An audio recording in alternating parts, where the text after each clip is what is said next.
Eric Katurski, good morning. Thanks for joining us. I mean, Steve Grogan was my quarterback growing up, just so we're all clear on. All right, fair enough.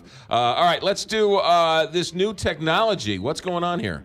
Well, there's new technology that is being tested in train stations for potential use to stop a suicide bomber.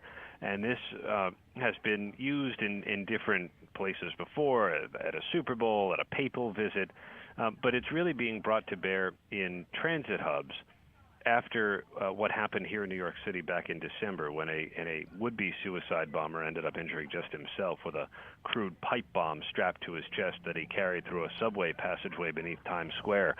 And ever since then, the push has been to get some kind of technology into the subways, into the train station, because these rail hubs face the very same threats that the nation's airports do, but there's none of the fixed security infrastructure. Right. So what does this technology do? How does it work? This is it looks like a spotlight on a tripod, and it trains a lens on the entrance to the station. An elevator, an escalator, a staircase, whatever, however you get inside. And it's passive. You don't have to go through any machine. You don't have to take off any, articles of clothing. You don't have to, give up your water bottles. All you got to do is walk by the thing, and so it passively scans everybody entering the station, and someone is on the receiving end of the information, looking at a monitor. Most passengers will show up as kind of green blobs. There's no anatomical features that are shown, but green is good.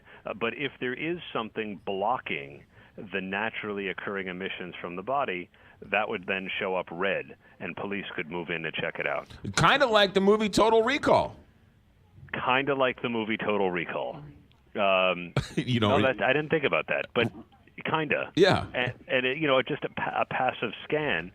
And hopefully the goal would be to detect someone carrying something before that person penetrates deep into the station. How effective is this technology? Is it science fiction or is it science? No, they've been testing it, and it's been put to use in certain ways, and now the TSA is testing it here in Los Angeles and in San Francisco to try and see whether it would be a viable option for transit systems that could then purchase it and install it. Right. It has the benefit of being portable, so you could put it at any entrance or different entrances and kind of, include a randomness factor in your security. And the goal would be to get it online by the end of the year. Right. And now could this then move into airports to make it easier to move through airports? I'm not sure they're ready to give up all the fixed infrastructure in airports. This right now is only being considered for large-scale events where you have to screen a lot of people at once, and in a place like a train station where there could be large crowds moving at different times of the day, where you don't have any of that fixed infrastructure and seemingly no desire to put that in place. Interesting. Eric Katurski, have a good day. Thanks.